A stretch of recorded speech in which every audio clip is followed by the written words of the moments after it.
Morning. It's another wonderful sunny day here in eastern North Carolina, and it's a little late in the day. I think it's around 10:30, 12:30.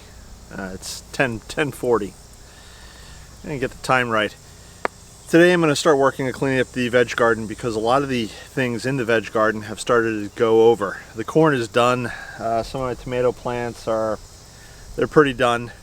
I think I have a melon ready to pick. We'll go look at that in a little bit, and I'm going to try to replant my carrots that I had planted. Oh, sorry, I got a couple of bites on my finger here. Those fire ants or whatever I have running around the property, they're pretty nasty. Anywho, so I'm going to try to replant the carrots that I had planted about a month ago, but those carrots didn't make it past the seedling stage simply because I think the birds got to them. So I'm going to replant, and I'll put a cover over them today. I'll show maybe a few other things around the garden, and we'll see what else I get up to. But let's start doing some cleanup. Let's start with the corn. Got my handy set of Felcos if I need them. Actually, I think what I'm going to do is maybe cut the corn in half. Now, I've never grown corn before, and I've never taken corn out of the ground before. So what I'm thinking is maybe I'll cut the corn stalks in half. So, because eventually it's all going to have to get cut in half to be put in the compost pile anyways, or cut up smaller, so, and then I'll pull out the stems.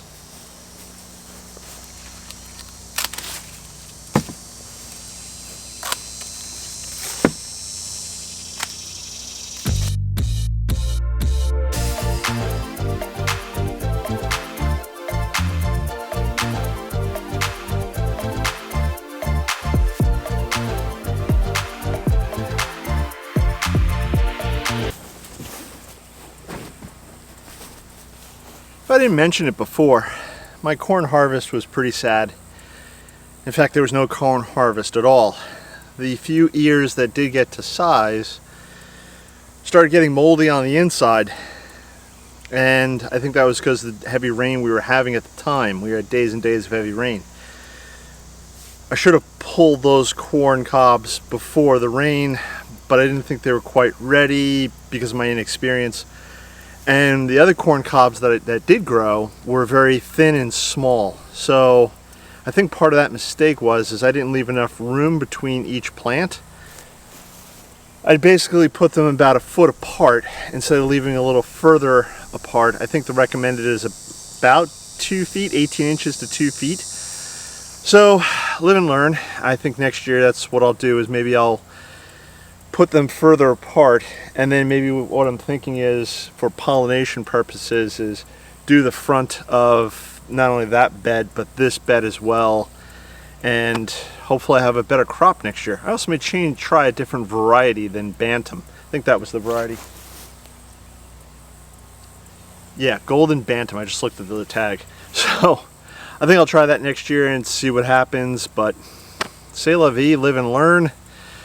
Again, never grown corn before, anywhere near successful. This was, again, the plants grew to full size, which was beautiful. They did have many cobs, but oh, and then there were the critters. Either a fox or a raccoon was getting into and grabbed some of the cobs and, yeah, started eating them. That wasn't good. So again, live and learn. Try again next year. But for now, all this material is going to go into the compost pile to create brand new fresh compost, which will eventually wind up back on this pile. This bed, I should say.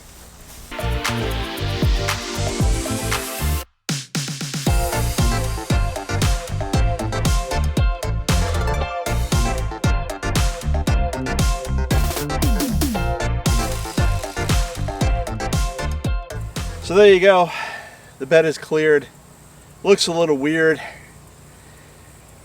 I'm used to seeing the corn stalks so tall.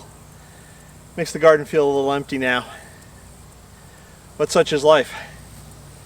So what I'm going to do next with this bed is basically I'll let the melons finish doing their thing. I believe I have a melon that's ready to harvest, so I will be showing you that in a second.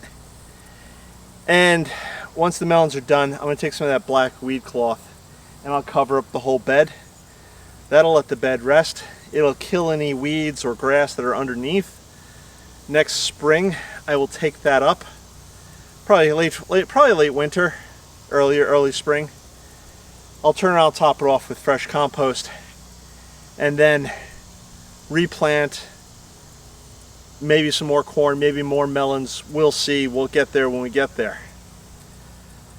But for now, let me show you the melon. All right, so this is the melon in question.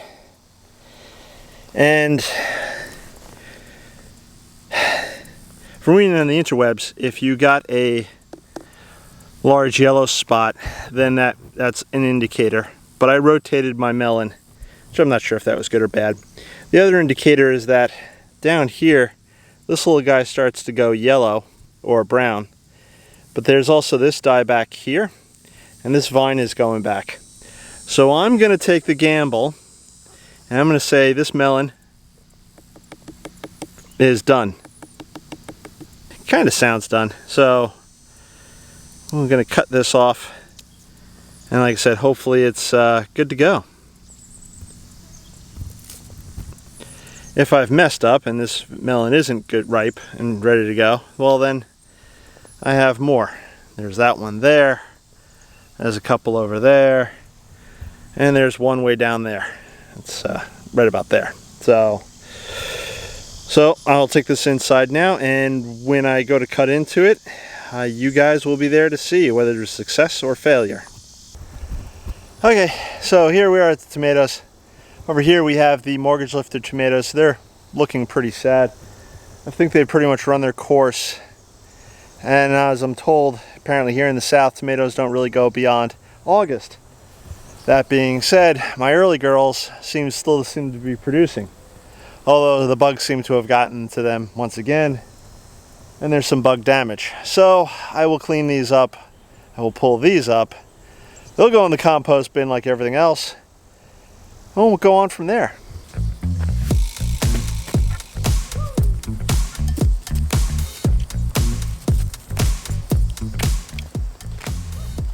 These guys put out a very good, healthy root system. It's a shame.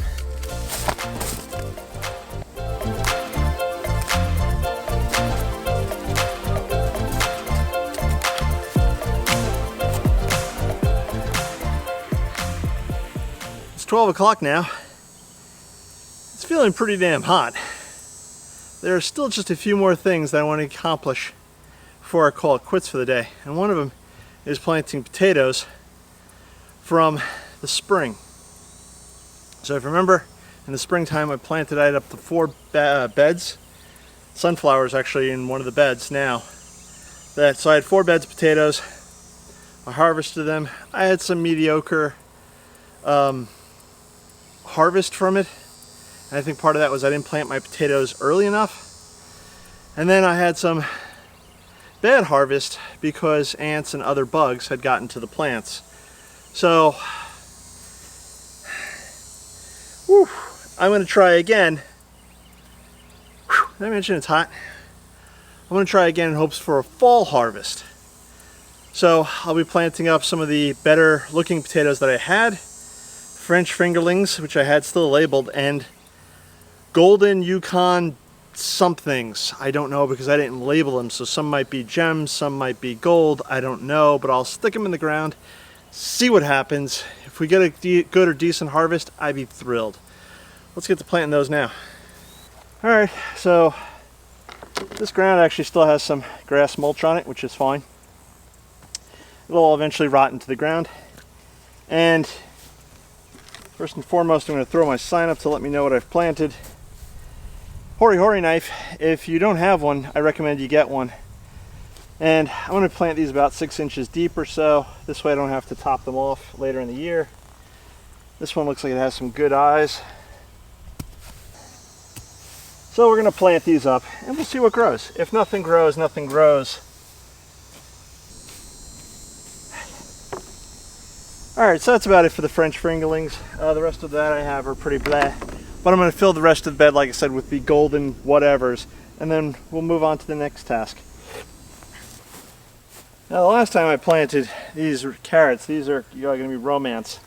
Like I said, I don't know if I said, maybe I said, the birds, I believe, got all the seedlings. So we're going to try again. And hopefully we get some growth this time.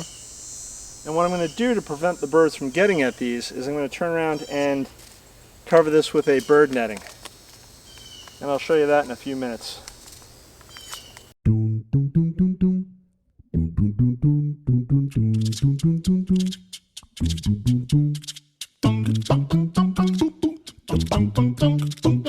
Alright, sorry about any background noise. Neighbor's getting his lawn mowed. I got some canes, I got some bird netting, I got some pots. I'll show you what I'm going to do. Let's get this done. First, the canes go in. Okay. Next, I'm going to use some pots, these little terracotta pots I have. And the reason being is the bird netting would just fall right through the canes.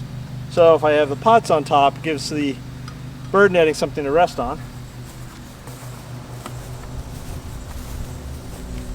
Last but not least, the bird netting.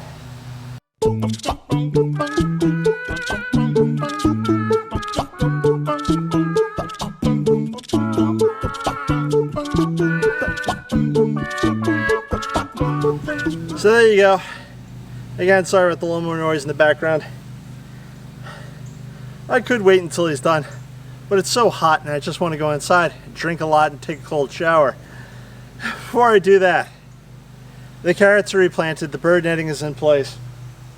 Apparently, according to the people on the interwebs and television, experts on television, you are to keep the bird netting as tight as possible. And this is to prevent birds from getting tangled in it. So I think I've done that. I use the bricks all around the edges and the sides to help hold down the netting. I will come and check on it every day to make sure there are no little birdies caught up. This is not to catch birds, this is just prevent the birds from getting at my seedlings. And hopefully within a couple of weeks the seedlings will be big enough that the birds won't try to pluck them out of the ground. Whew. That's it for today. I'm tired. If you haven't subscribed, please subscribe. Click that bell icon to be notified. Give this video a thumbs up if you like this video. If you've been watching YouTube for any time at length, you know the drill. I'm not the first person to say this, so, which you may not know, is I have an Instagram channel. Let's go over there, check it out. I often post up pictures there that you won't see here on YouTube. I like to try to keep the content a little different. That's about it for today. If you'd be so kind, check out the links below. Leave a comment if you'd like. That is really going to be about it for today. I'm done. I'm hot. I'm tired. I'll catch you on the next one. Bye-bye.